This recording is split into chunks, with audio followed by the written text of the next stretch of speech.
ಪಾಕ ಏನು ಮಾಡ್ಕೊಳ್ದೆ, ಬೆಲ್ಲ ಸಕ್ಕರೆ ಏನು ಯೂಸ್ ಮಾಡಿದೆ ಒಂದು ಅಂಟಿನ ಉಂಡೆ ಹೇಗೆ ಮಾಡೋದು ಅಂತ ತೋರಿಸ್ಕೊಡ್ತಾ ಇದ್ದೀನಿ. ಒಂದು ಹೆಲ್ತಿ ರೆಸಿಪಿ, ಬಾಣಂತಿಯರಿಗೆ, ಮಕ್ಕಳಿಗೆ, ವೀಕ್ನೆಸ್ ಇರೋರಿಗೆ ಇದೆಲ್ಲ ಕೊಟ್ಟರೆ ತುಂಬ ಒಳ್ಳೆಯದಾಗುತ್ತೆ. ಬನ್ನಿ ಏನೇನು ಸಾಮಗ್ರಿ ಬೇಕು ಅಂತ ನೋಡೋಣ.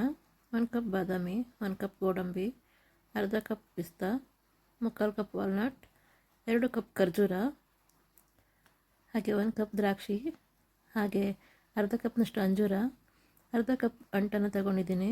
ಈಗ ಇದೆಲ್ಲವನ್ನು ಚಿಕ್ಕದಾಗಿ ಕಟ್ ಮಾಡ್ಕೊಳ್ಬೇಕು. ಡ್ರೈ ಫ್ರೂಟ್ಸ್ನೆಲ್ಲ, ದ್ರಾಕ್ಷಿ ಒಂದನ್ನು ಬಿಟ್ಟು ಹಾಗೆ ಅಂಟನ್ನು ಬಿಟ್ಟು ಉಳಿದೆಲ್ಲದನ್ನು ಚಿಕ್ಕದಾಗಿ ಕಟ್ ಮಾಡ್ಕೊಳ್ಬೇಕು.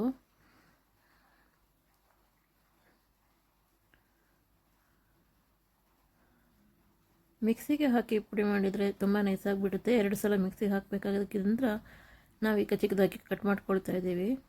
ನಿಮಗೆ ನೈಸಾಗಿ ಬೇಕು ಅನ್ನೋಂಗಿದ್ರೆ ಮಿಕ್ಸಿಗೆ ಹಾಕಿ ಪುಡಿ ಮಾಡ್ಕೊಳ್ಬೋದು. ಈ ಥರ ಡ್ರೈ ಫ್ರೂಟ್ಸ್ ಬಾಯಿಗೆ ಸಿಕ್ಕಿದರೆ ಟೇಸ್ಟ್ ಆಗಿರುತ್ತೆ ಅಂತ ಈ ಥರ ಮಾಡ್ಕೊಳ್ತಾ ಇದ್ದೀನಿ. ಈಗ ಸ್ವಲ್ಪ ತುಪ್ಪವನ್ನು ಹಾಕ್ಕೊಂಡು ಡ್ರೈ ಫ್ರೂಟ್ಸ್ನೆಲ್ಲ ಫ್ರೈ ಮಾಡ್ಕೊಳ್ತಾ ಇದ್ದೀನಿ.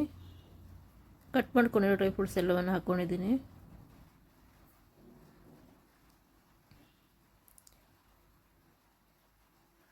ಒಂದು 10 ರಿಂದ 15 ನಿಮಿಷ ಫ್ರೈ ಮಾಡ್ಕೊಳ್ಬೇಕು ಮೀಡಿಯಮ್ ಫ್ಲೇಮಲ್ಲಿ.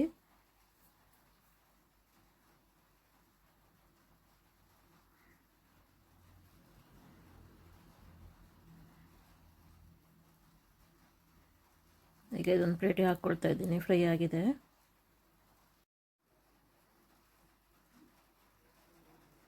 ಈಗ ಅದೇ ಮಳೆಗೆ ಏನೋ ಸ್ವಲ್ಪ ತುಪ್ಪವನ್ನು ಹಾಕ್ಕೊಂಡು ಪಂಪ್ಕಿನ್ ಸೀಡ್ಸ್ ಹಾಗೆ ವಾಟರ್ ಮೆಲನ್ ಸೀಡ್ಸನ್ನು ಹಾಕಿ ಫ್ರೈ ಮಾಡ್ಕೊಳ್ತಾ ಇದ್ದೀನಿ. ಇದೊಂದು ಅರ್ಧ ಕಪ್ ತೊಗೊಂಡಿದ್ದೀನಿ. ಹಾಗೆ ಇದಕ್ಕೆ ಒಣ ದ್ರಾಕ್ಷಿ ಕೂಡ ಹಾಕಿ ಫ್ರೈ ಮಾಡ್ಕೊಳ್ತಾ ಇದ್ದೀನಿ. ಮತ್ತು ಮಕ್ಕನನ್ನು 1 ಕಪ್ ಹಾಕ್ಕೊಳ್ತಾ ಇದ್ದೀನಿ.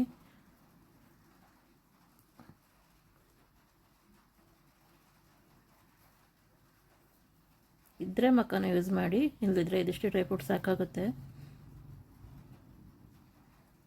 ಈಗ ಅದನ್ನು ಒಂದು ಪ್ಲೇಟಿಗೆ ಹಾಕ್ಕೊಳ್ತಾ ಇದ್ದೀನಿ. ಈಗ ಮತ್ತೆ ಅದೇ ಮಳೆಗೆ ಸ್ವಲ್ಪ ತುಪ್ಪವನ್ನು ಹಾಕ್ಕೊಂಡು ಅಂಟನ್ನು ಹಾಕ್ಕೊಳ್ತಾ ಇದ್ದೀನಿ.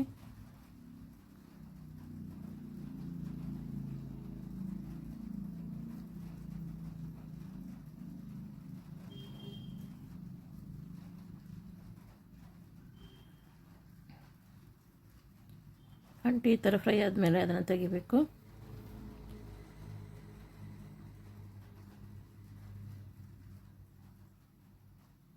ಈಗ ಇದೆಲ್ಲವನ್ನು ಮಿಕ್ಸಿಗೆ ಹಾಕಿ ಸ್ವಲ್ಪ ತರಿಯಾಗಿ ಪುಡಿ ಮಾಡ್ಕೊಳ್ತಾ ಇದ್ದೀನಿ. ಬೇಕಿದ್ರೆ ನೈಸಾಗಿ ಕೂಡ ಪುಡಿ ಮಾಡ್ಬೋದು, ಬಟ್ ಈ ಥರ ಮಾಡಿದರೆ ಸ್ವಲ್ಪ ಡ್ರೈ ಫ್ರೂಟ್ಸ್ ಬಾಯಿ ಸಿಗ್ತಾ ಇದ್ದರೆ ಸ್ವಲ್ಪ ಟೇಸ್ಟಾಗಿರುತ್ತೆ. ನೋಡಿ, ಎಲ್ಲವನ್ನು ತರಿಯಾಗಿ ಪುಡಿ ಮಾಡ್ಕೊಂಡಿದ್ದೀನಿ. ಈಗ ಖರ್ಜೂರವನ್ನು ಮಿಕ್ಸಿಗೆ ಹಾಕಿ ಪೇಸ್ಟ್ ಮಾಡ್ಕೊಂಡಿದ್ದೀನಿ. 1-2 ಸ್ಪೂನ್ ನೀರನ್ನು ಹಾಕಿ ಪೇಸ್ಟ್ ಮಾಡ್ಕೊಳ್ಳಿ ಅವಶ್ಯಕತೆ ಇದ್ದರೆ, ಇಲ್ಲಾಂದರೆ ನೀರು ಹಾಕದೇ ಇದ್ರೇ ಒಳ್ಳೆಯದು. ಈಗ ಅದನ್ನು ಬಾಣಲೆಗೆ ಸ್ವಲ್ಪ ತುಪ್ಪವನ್ನು ಹಾಕ್ಕೊಂಡು ಸ್ಮೂತ್ ಆಗೋ ತನಕ ಬೇಯಿಸ್ಕೊಳ್ಬೇಕು. ನೀರೇನು ಹಾಕ್ಕೊಳ್ಳೋದು ಬೇಡ, ಸ್ವಲ್ಪ ಗಟ್ಟಿಯಾಗಿರುತ್ತೆ ಸ್ಟಾರ್ಟಿಂಗಲ್ಲಿ, ನೆಕ್ಸ್ಟ್ ಸ್ಮೂತ್ ಆಗ್ತಾ ಬರುತ್ತೆ.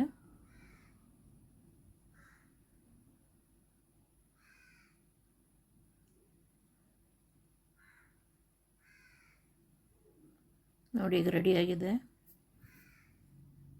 ಈ ಹದಕ್ಕೆ ಬರೋ ತನಕ ಬೇಯಿಸ್ಕೊಳ್ಳಿ. ಈಗ ಇದಕ್ಕೆ ಡ್ರೈ ಫ್ರೂಟ್ಸ್ನೆಲ್ಲ ರೆಡಿ ಮಾಡ್ಕೊಂಡಿರೋದನ್ನು ಹಾಕ್ಕೊಳ್ಳಿ.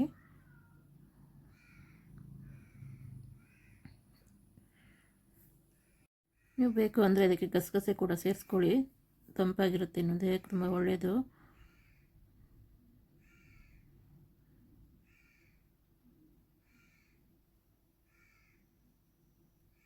ಈಗ ಚೆನ್ನಾಗಿ ಮಿಕ್ಸ್ ಮಾಡ್ಕೊಳ್ಬೇಕು.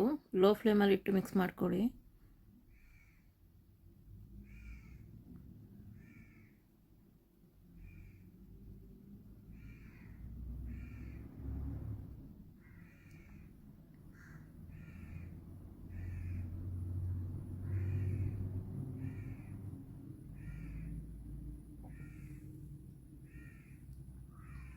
ಹೀಗೆ ಚೆನ್ನಾಗಿ ಮಿಕ್ಸ್ ಮಾಡ್ಕೊಳ್ಬೇಕು.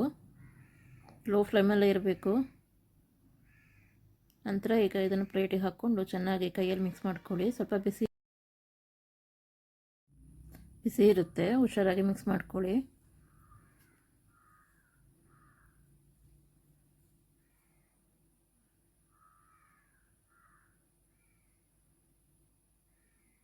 ಚೆನ್ನಾಗಿ ಮಿಕ್ಸ್ ಮಾಡ್ಕೊಂಡ ನಂತರ ಈ ಥರ ಉಂಡೆ ಕಟ್ಟಿ, ತುಂಬ ಬಿಸಿ ಅನಿಸಿದ್ರೆ ಸ್ವಲ್ಪ ಹಾಲು ನೀರನ್ನು ಮಾಡಿ ಇಟ್ಕೊಳ್ಳಿ. ಹಾಕದೇ ಇದ್ರೇ ಒಳ್ಳೆಯದು, ಹಾಗೆ ಉಂಡೆ ಕಟ್ಟಿದರೆ ತುಂಬ ಒಳ್ಳೆಯದು. ಸ್ವಲ್ಪ ದಿವಸ ಜಾಸ್ತಿ ದಿವಸ ಇಟ್ಕೊಳ್ಬೋದು.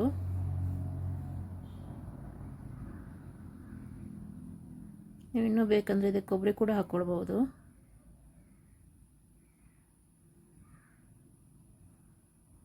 ನೋಡಿ ಈಗ ರೆಡಿಯಾಗಿದೆ.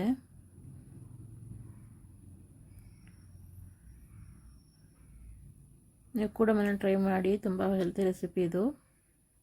ಹೇಗೆ ಬಂದಿದೆ ಅಂತ ಕಮೆಂಟ್ ಮಾಡಿ ತಿಳಿಸಿ. ಹಾಗೆ ಈ ಚಾನಲ್ ಇಷ್ಟ ಆಗಿದ್ರೆ ಸಬ್ಸ್ಕ್ರೈಬ್ ಮಾಡಿ, ಲೈಕ್ ಮಾಡಿ, ಶೇರ್ ಮಾಡಿ, ಕಮೆಂಟ್ ಮಾಡಿ. ಇನ್ನೂ ಯಾವ್ಯಾವ ಹೊಸ ರೆಸಿಪಿ ಬೇಕು ಅಂತ ತಿಳಿಸಿ, ಮಾಡಿ ತೋರಿಸ್ತೇನೆ. ಥ್ಯಾಂಕ್ ಯು ಎಲ್ಲರಿಗೂ.